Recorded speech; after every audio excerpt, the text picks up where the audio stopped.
Siyempre, kikilalanin naman natin ang katangi-langing Pilipino na nagkakabral sa ating personage.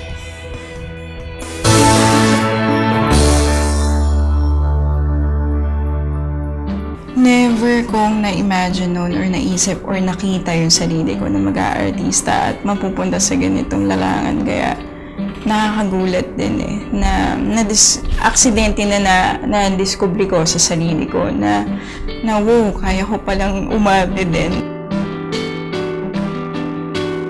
Nag-start ako noon sa mga print ads.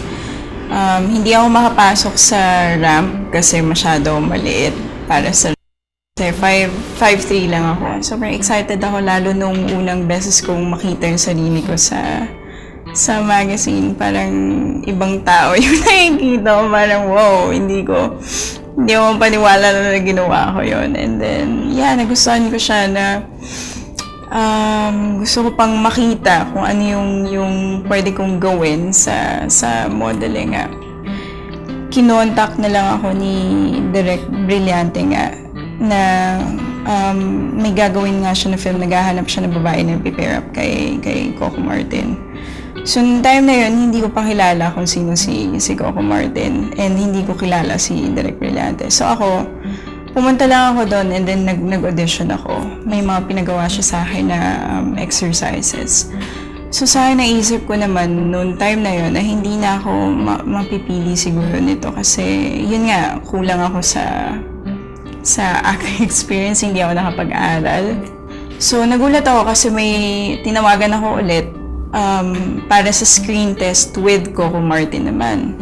So, dalawa na kaming babae na pinagpipilian. And nalaman ko na galing ng theater yung isang babae. So, naisip ko na baka wala na to. Wala, hindi na ako makukuha dito. Tapos, nagulat ako, the following day, tinawagan na ako, pinapabalik ako, and yun na, kinausap na ako about the character. So, paano kung hindi ko tinanggap yung project na yun, hindi ko makakatabaho si Direk Brillante. So, ang dami na sa umpisa, yun nga, ganun yung pinagdaanan ko, ganun yung nangyari, pero wala ako dito kung asan ako ngayon, kung hindi din dun sa mga ginawa ko na yun. Ang independent film kasi, kayo ang didiskarte kasi kung paano nyo mabibigyan ng fund yung pelikula na gagawin nyo, right?